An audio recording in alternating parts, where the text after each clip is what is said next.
If there is no self, who acts and receives the results?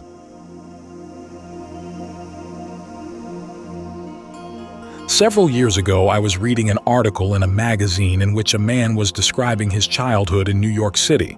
His parents had come from Eastern Europe to live in America, and because the family was poor, they put a lot of emphasis on his education. They encouraged him to get as much education as he could. One detail in their encouragement I found very insightful. Every day, when the young boy came home from school, the mother didn't ask him what he had learned that day. Instead, she asked him, "What questions did you ask today?" The mother was very wise because she realized that it's through questions that we give shape to our knowledge. To understand how one piece of knowledge relates to other pieces of knowledge and to figure out the best way to use our knowledge.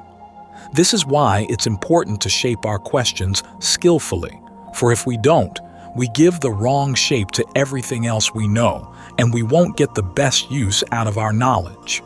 This principle applies very directly to the Buddha's teachings, which are all strategic, and in particular to the teaching on not-self. To understand this teaching, we have to understand what questions it's answering.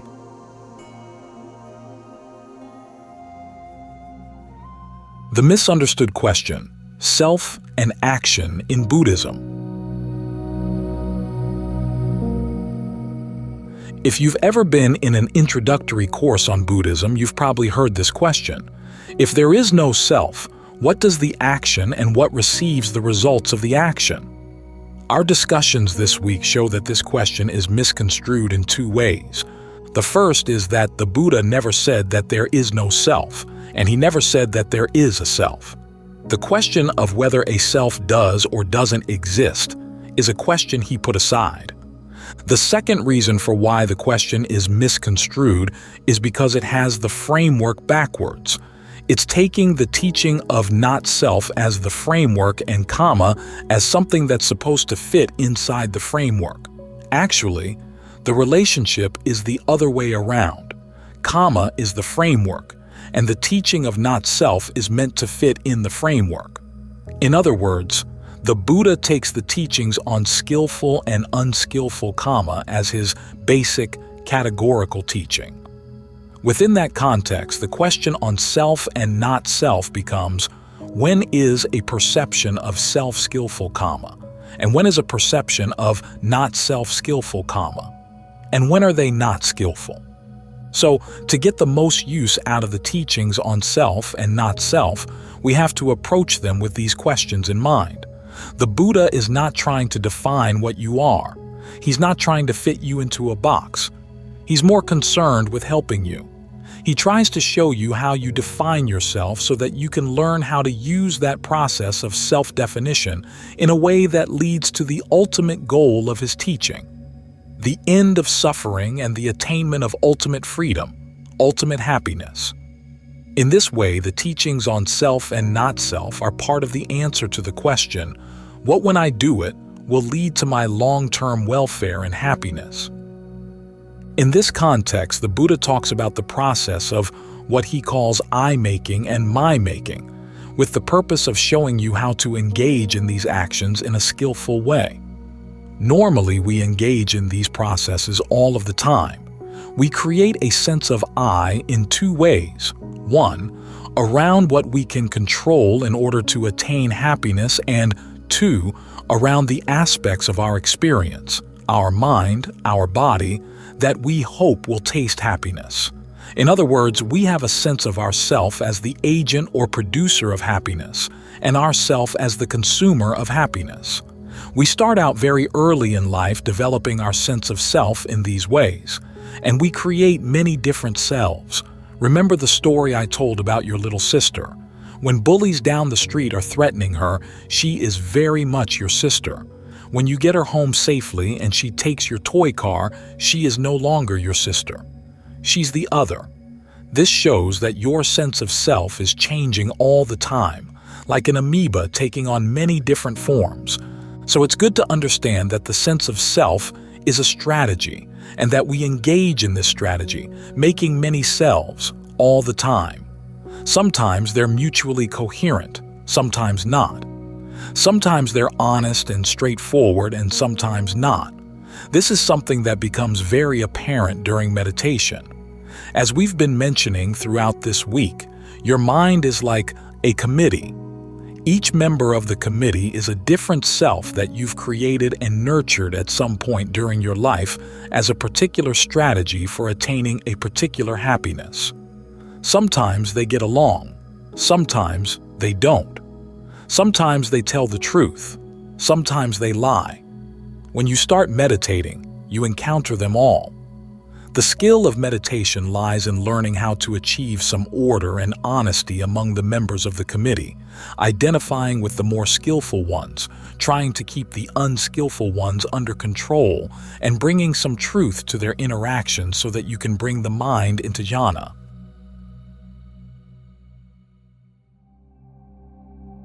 Mastering self and not self strategies in Buddhism.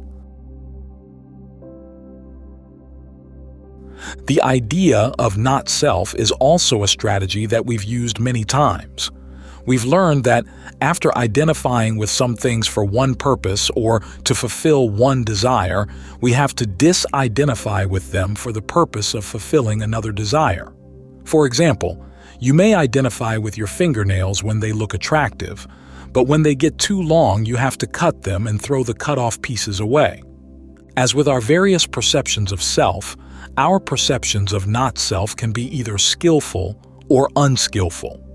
Sometimes we try to lay claim to things that we cannot control, and sometimes we try to deny that we have any responsibility for things that we can control.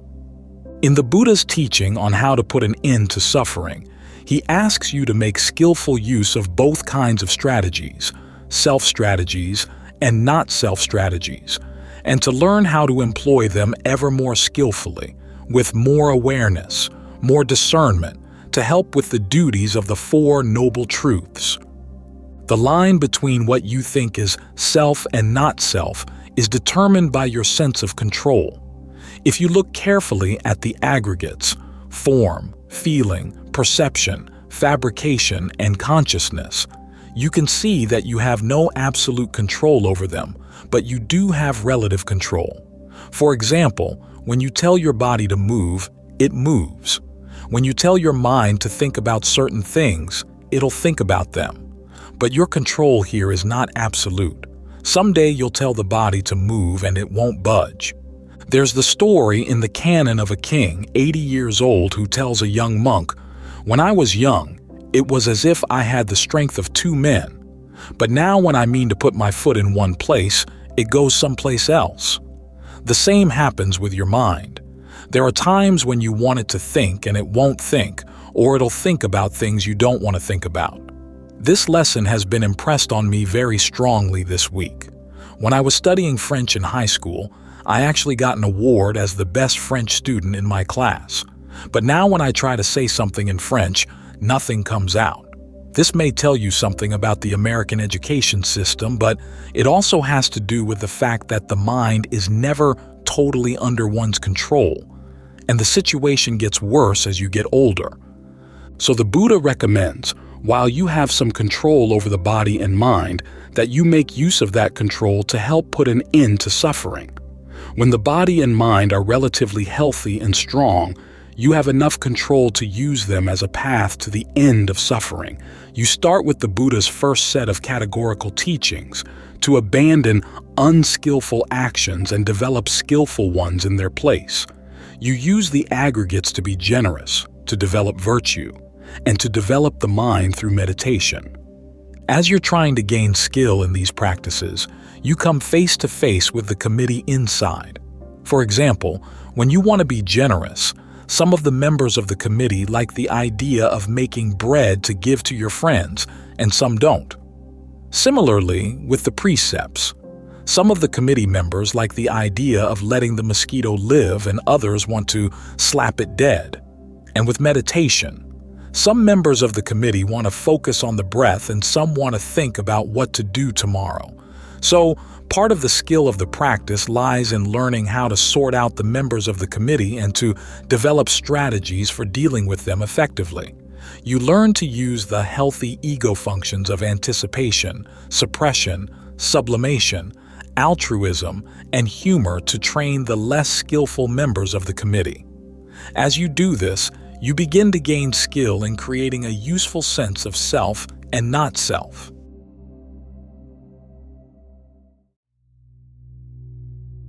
Understanding not self, a higher level of right view. Now there are stages in the practice. After the first set of categorical teachings, you move to the second, the Four Noble Truths. As we mentioned last night, when you put the mind on the path, you take the raw material of the aggregates and turn them into jnana. This is an important step in the practice, because as the mind gets into a state of jhana, it finds new ways of feeding and new ways of understanding what is and isn't necessary for happiness. This focuses your attention more and more on your ability to create a sense of well-being inside and helps you to see lesser forms of pleasure as not self. You have a solid foundation for letting them go. When your skill is secure, you're ready for the higher level of right view, where you start applying the perception of not self across the board. This is the step where you see that even though the levels of jhana are a form of long-term welfare and happiness, nevertheless, they are still uncertain and inconstant. This is a sign that your sense of happiness has become more refined, and your standards for happiness have become higher. This is when the Buddha recommends that you develop the perception that even the pleasure of jhana is inconstant, stressful, and not self. This gives rise to a sense of dispassion. To do this, he recommends refining the question that lies at the beginning of wisdom. What, when I do it, will lead to my long-term welfare and happiness? At this stage, your sensitivity to pleasure and happiness leads you to the realization that long-term happiness is no longer good enough. It's no longer good enough for you to want to call it my. So now, regardless of whatever comes up in the mind, the questions become, is this constant? No. If something is inconstant, is it easeful or stressful? Stressful. And if it's stressful, is it fitting to call it me or mine? Here again, the answer is no. You apply these questions to all things, even to any perception you may have about the deathless. This is what inclines the mind to a state of unfabricated happiness. What this means is that at the beginning of the path, you don't just say that everything is not self and leave it at that. You don't try to clone awakening, telling yourself that awakened people have no desire, so I'll have no desire too. I won't even desire awakening. Awakened people are beyond good and evil, so I'll go beyond good and evil too. This kind of thinking doesn't get you on the path. In fact, it keeps you off the path. So instead of starting out by saying that everything is not self, you try to develop your powers over what you can control. You push against the characteristics of inconstancy, stress, and not self, and you see how far you can push before they push back. And you discover that, as you push, you can gain a large measure of pleasure and happiness. You develop discernment and wisdom in deciding what's really important in life. Which sorts of happiness are more valuable than others? This is how the mind develops the noble treasures of conviction, virtue, shame, compunction, learning the Dhamma, generosity, and discernment. You learn how to hold on to these qualities for the time being, and you regard as not self whatever goes against them. Similarly, you develop the pleasure of concentration because you see that this is much more long-term than any other pleasure. This gives you a solid foundation from which you can let go of lesser pleasures, in particular, the pleasures of sensuality. Having access to this higher form of pleasure also enables you to look at suffering and pain without being afraid of them. That way you can look at them for the purpose of comprehending them. Normally, when we look at pain, we look at it with the idea either of trying to do away with it or of running away from it. In neither way, though, do we get to comprehend the suffering or the pain.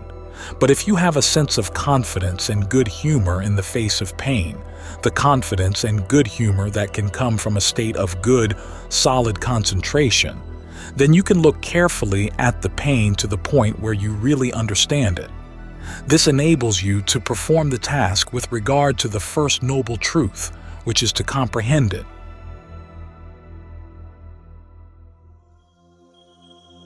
Genius of Buddha's strategy, from jhana to ultimate freedom. In addition to confidence, the practice of jhana also gives you a sense of competence. You've mastered an important skill and learned how to bring some order to your committee. This way, when you run into the limitations of even the most skillfully constructed mental states and start applying the perception of not-self to everything, including the path, it's not through self-hatred. It's simply through the mature realization that this is as far as intention can take you. At that point, the mind is truly ready for an unconditioned happiness. And here is where you see the genius of the Buddha's strategy. When the mind becomes more and more focused on the pleasures of jhana, all of your clinging gets focused in one place, a place of great stability and clarity, so that you can watch clinging in action. Because you see that the state of concentration is the one thing worth controlling, your sense of self is focused there as well, so you can clearly see it in action, too. Once all your clinging is focused here, then when you're finally ready to cut this one last form of clinging, there's no further clinging to any fabricated phenomena at all. This is why, when you learn how to apply the perception of not-self, even to jhana, there's an opening to the deathless. And when you can apply the perception of not-self to the phenomenon of the deathless, the mind goes beyond all phenomena and arrives at ultimate freedom and ultimate happiness, total freedom, total happiness, as a direct, pure experience. At this point, you can put all your strategies down, because this happiness is totally unconditioned. You don't need a producer and you don't need a consumer. There's no issue of control or no control. There's just the absolute, unshakable experience of freedom.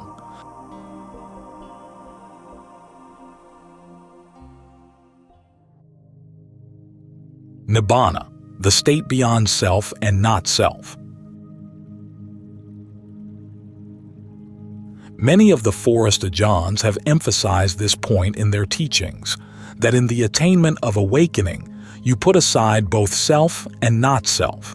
Several years back, there was a controversy in Thailand as to whether Nibbana was self or not self.